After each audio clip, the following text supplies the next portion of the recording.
বিরিয়ানি, তাও আবার নাকি ভেজ। ভাবতেই পারতাম না কোনোদিন। কিন্তু নিরামিষের দিনে দুধের স্বাদ ঘোলে মেটানোটা সবার বেশ ভালোই লাগলো। রান্নাটা শুরু করার আগেই কিছু জিনিস রেডি করে নিচ্ছি। একটা মিক্সচার তৈরি করে নিচ্ছি 3 টেবিল স্পুন কেওড়া জল, 5 টেবিল স্পুন গোলাপ জল আর একটুখানি কেশর দিয়ে। তারপর গরম দুধেও একটুখানি কেশর ভিজিয়ে রেখে দিচ্ছি। আলুগুলো যাতে তাড়াতাড়ি সেদ্ধ হয়ে যায় তাই ফর্ক দিয়ে একটু ফুটিয়ে ফুটিয়ে নিয়ে নুন হলুদ মাখিয়ে রেখে দেব। পনিরের কিউবগুলোকেও নুন, হলুদ গুঁড়ো আর লঙ্কা গুঁড়ো মাখিয়ে ম্যারিনেট করার জন্য রেখে দিলাম।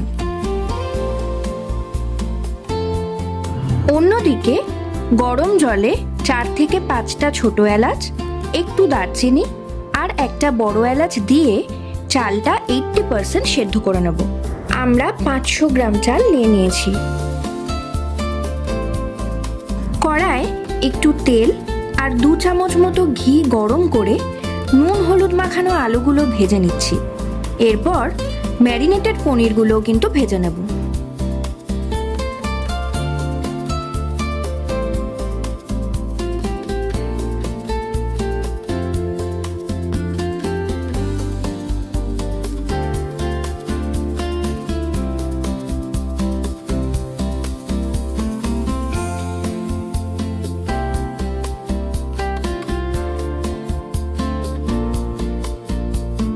পনিরগুলো ভেজে তুলে নিয়ে একটু গোটা গরম মশলা আর 2টো তেজপাতা দিয়ে কয়েক সেকেন্ড ভেজে নেব।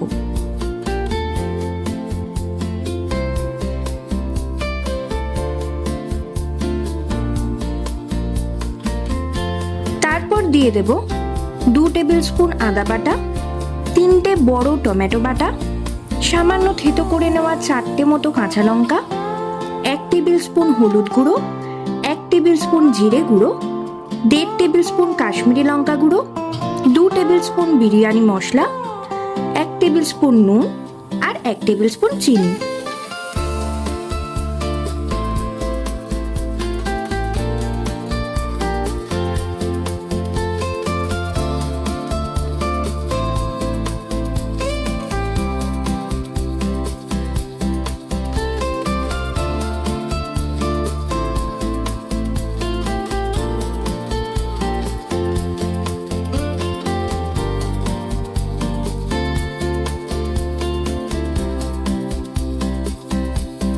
সবকিছু খুব ভালো করে মিশিয়ে নিয়ে বেশ খানিকক্ষণ কিন্তু কষাতে হবে।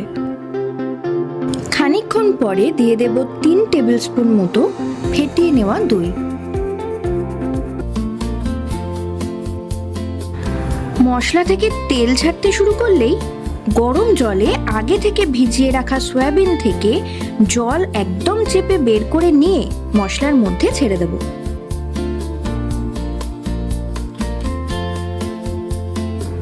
থেকে 7 মিনিট কষানোর পরে গ্যাসের ফ্লেম অফ করে দিয়ে করে নেব বিরিয়ানির লেয়ারিংটা।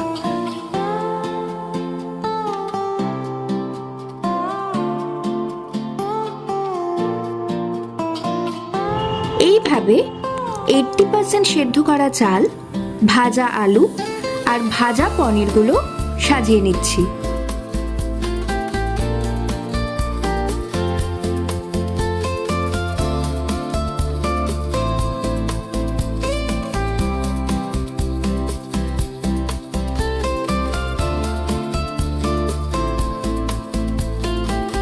ওপর দিয়ে ছড়িয়ে দেব কিছুটা কেওড়া গোলাপ জলের মিক্স আর কিছুটা কেশর ভেজানো দুধ।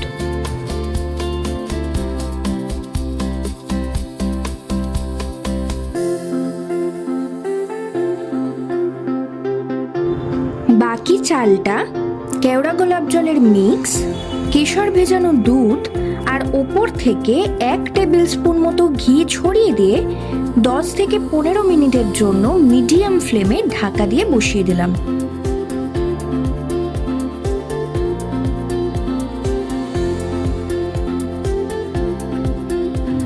তৈরি হয়ে গেল আমাদের নিরামিষের দিনের হাই প্রোটিন ভেজ বিরিয়ানি।